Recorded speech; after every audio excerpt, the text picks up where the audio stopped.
Okay, so I've been saying for years that foldables are for early adopters only, and they don't make sense for regular people until the only difference between a foldable and a regular phone is the fact that one of them happens to fold in half, and there's no other compromises. So when this all got started 7 years ago with the Galaxy Fold 1, it was really exciting that it folded in half, but there were obviously a ton of compromises back then to make that happen for the first time. From the huge bezels on that cover screen, to the smaller subpar cameras and battery and other specs, the extremely compromised durability, and of course, the crease. The massive crease through the middle. So every year, foldables have gotten better and better and better and better from a bunch of different companies as they've slowly tackled each one of those compromises. So foldables have gotten thinner, and they've gotten bigger batteries, and they've gotten better hinges and smaller creases. And that's all led to this, the Oppo Find N6. It does seem kind of random that this is now peak foldable, but I actually think by the end of this video, you'll agree with me. So the obvious problem number one with old foldables was that they suck to use one-handed. Since they're thicker, they have worse bezels, and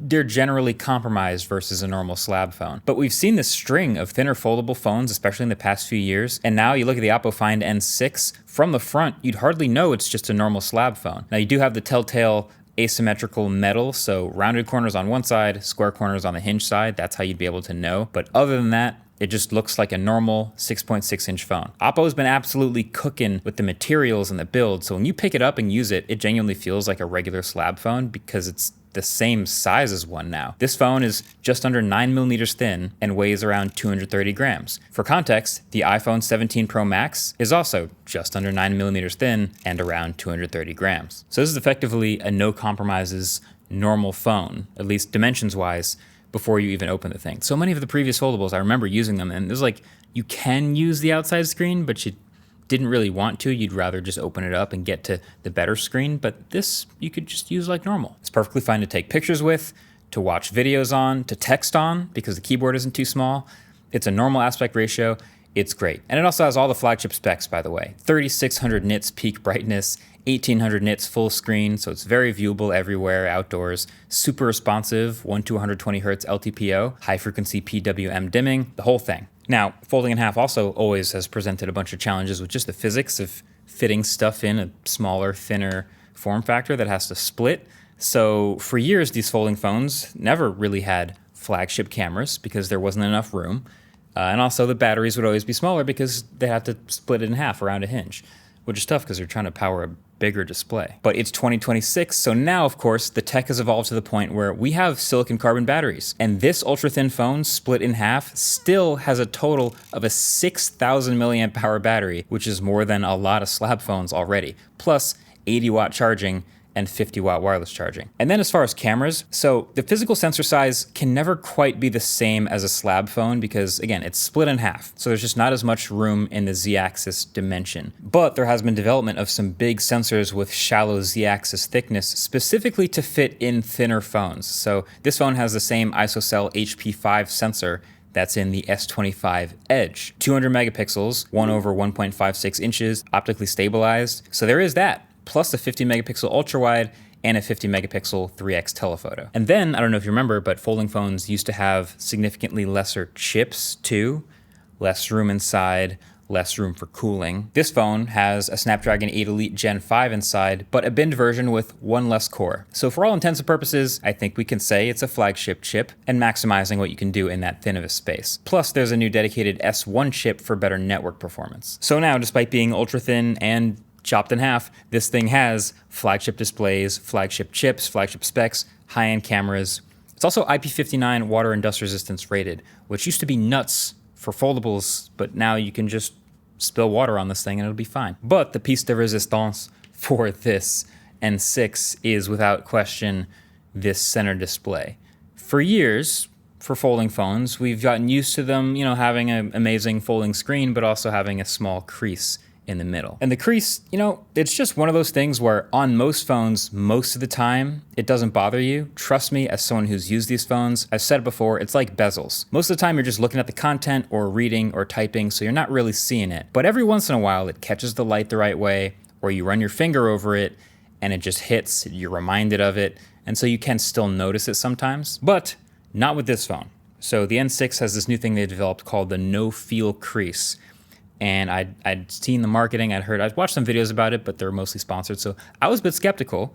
Okay, but I got it in my hands, and this thing is actually super impressive. You open it up, it's the classic big square, 8.1 inches corner to corner, same full screen brightness, same 1 to 120 hertz LTPO, same PWM dimming. But you might notice there's basically no perceptible crease here. I mean, there's a little bit of crease if you're really looking for it. But compared to other foldables we've seen and that I've used, this is basically no crease. And the extra bit of engineering that goes into solving this last problem is actually very intricate. And they're already doing a bunch of the stuff that everyone else has already thought of, like softening the crease radius by doing a teardrop shape when it's folded. But the main innovation here is with this hinge. They literally laser scan each individual titanium hinge to map the slightest variations across the surface, then 3D print a liquid polymer to fill in the exact micro gaps to perfectly smooth out the hinge, and then harden it with ultraviolet light. It is incredibly complicated, but the end result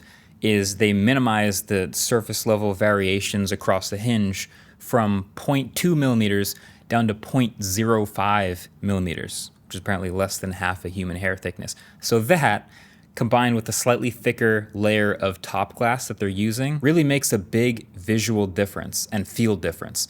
A lot of these foldables also, they look great out the box, but the more you use it, as you know, the more you fold and unfold it, the deeper that crease becomes, the more you notice it. This process, they're saying, is good for 600,000 folds and still not showing any significant crease. Which, obviously, I've been folding and unfolding this a lot, but not that many times, so I'm just gonna have to take their word for it.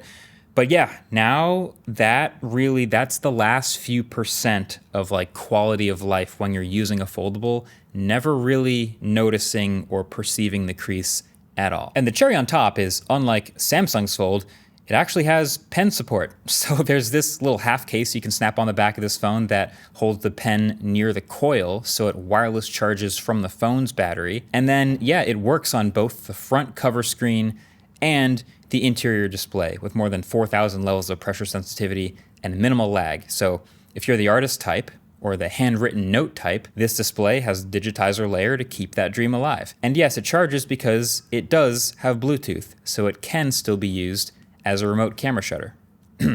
So now in 2026, this Oppo Find N6 is complete as far as I'm concerned.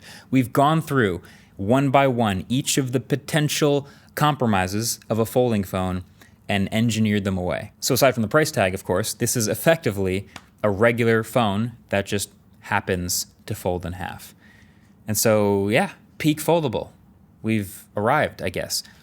Which, of course, got me thinking about the obvious elephant in the room. We are saying all of this before Apple jumps in the ring with what we expect to be a folding iPhone. The rumors are saying it's probably going to be this year, end of this year. And actually that makes perfect sense because that's what Apple does with emerging technologies. That's kind of their thing. They'll sit on the sidelines for the first few cycles while the most aggressive, daring companies innovate and work out all the bugs and the kinks and the compromises. And then once that technology is mature enough, that's when they jump in with all the learnings from everyone else and like an Apple-ified version of it. So that's Vision Pro jumping into the world that already existed of VR headsets. That's HomePod jumping into the world that already existed of smart speakers. Heck, that's what the original iPhone did, jumping into the already existing world of mobile phones. So now that we're at peak foldable and we've sort of engineered away the compromises and we've got to this point where the tech is mature, it's ready for Apple to jump in if they wanted to and do their own Apple-ified version. The question is, what is the Apple-ified thing for a foldable? Because, typically when they jump in a new category, their cheat code is just by making theirs the version that works well with the iPhone, and that automatically gets you a bunch of users from iPhone land. But this is an iPhone Fold. So what's the trick? Will it run a special iPad OS when it's open? Or maybe, every foldable has multi-window support and extra multitasking features, so maybe that will make its way to the iPhone Fold too? Maybe. Don't really know software-wise, but the one big weird thing that the rumors are actually pointing to is playing with aspect ratio again. Because so many of these modern full-size folds has trended towards the regular slab phone aspect ratio when it's closed. And we've talked about this. That leaves you with the square when you open it up, which is bigger, but it is a little bit compromised. It's not as good for widescreen media, things like that. But this iPhone Fold is supposed to be more of a small passport style. So a short, squat, like 5.5-inch display while it's closed. And then that opens up to an almost 8-inch widescreen, kind of like a portable iPad mini. It's a little bit of a throwback. We used to see more interesting shapes in folds a couple years ago, even from earlier Oppo Find Ns. So this won't be the first to try it, and it certainly won't be the last. We'll see how much of the other stuff, like the no-feel crease and the super thin build, silicon carbon battery, flagship cameras, we'll see how much of that other stuff makes it to the iPhone Fold as well later this year. But we'll see. I'm looking forward to it. Also, subscribe to be among the first to see that when it does come out, because we'll cover it here on the channel. Thanks for watching. Catch you guys in the next one. Peace.